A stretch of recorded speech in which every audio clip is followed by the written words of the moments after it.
అనగనగా ఒక గ్రామంలో చాలా కాలం పంజరంలో ఉన్నాక ఒక చిలుకకు విసుగొచ్చింది. చాలా కష్టాలు పడ్డ తరువాత అది పంజరంలోంచి తప్పించుకుని అడవికి చేరింది. అడవిలో దొరికే తీయని పండ్లు తింటూ తన ఇష్టం వచ్చినట్లు చెట్ల మీద గెంతుతూ కొన్నాళ్లు ఆనందంగా గడిపింది. ఒక పెద్ద చెట్టు కింద కాళ్లు బోర్లా చాపి పడుకున్న ఏనుగు ఒకటి ఆ చిలుకకు కనిపించింది ఒకనాడు.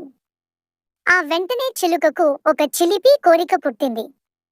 ఎలాగైనా ఆ ఏనుగు నిద్ర చెడగొట్టాలనుకుంది. వెంటనే చెట్టు మీద నుండి రివ్వున కిందకి ఎగిరి తన ముక్కుతో ఏనుగు తొండం మీద పొడిచింది. చిలుక వాడియైన ముక్కు తొండం మీద చురుక్కుమంటూ గుచ్చుకోవడంతో ఏనుగు ఒళ్ళు విదిలించుకుంటూ కళ్ళు తెరిచింది. చిలుక చెట్టు మీదకి చేరి కిలకిలా నవ్వింది. ఏ చిలక, నా నిద్ర ఎందుకు పాడు చేశావ్? అంది ఏనుగు కోపంగా. ఊరికే అంటూ చిలుక మళ్లీ నవ్వింది. చేసేది ఏమీ లేక ఏనుగు మళ్లీ కళ్ళు మూసుకుని పడుకుంది. కొంచెం సేపటి తరువాత చిలుక మళ్లీ రివ్వుమని కిందికొచ్చి ఏనుగు మూపురం మీద మరోసారి పొడిచి వెళ్లి చెట్టు ఎక్కి కూర్చుంది. ఏనుగు నిద్ర మరోసారి చెడింది. ఈసారి ఏనుగు, ఏ చిలక, నీకేం పనిలేదా అంటూ కోపంగా ఘీంకరించింది. కాని చిలుక మరో 2-3 సార్లు అలాగే చేసింది. దాంతో ఇక లాభం లేదని ఏనుగు అక్కడి నుంచి లేచి బయలుదేరింది. చిలుకకు అది ఇంకా సరదా అనిపించింది. మరోసారి ఎగిరి ఏనుగు మూపురం మీద పొడిచి వెళ్లి ఒక చెట్టు మీద వాలింది.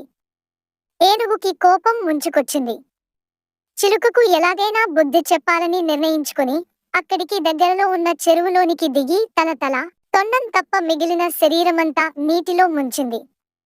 అది చూసిన చిలుకకు మరింత ఉత్సాహమనిపించింది.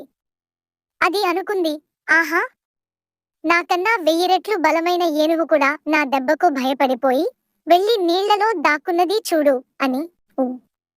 ఈ పిరికి ఏనుగుకి మరోసారి నా దెబ్బ చూపిస్తా అనుకుని అది రివ్వున ఎగిరి ఏనుగు తొండం మీద వాలి దాన్ని పొడవబోయింది.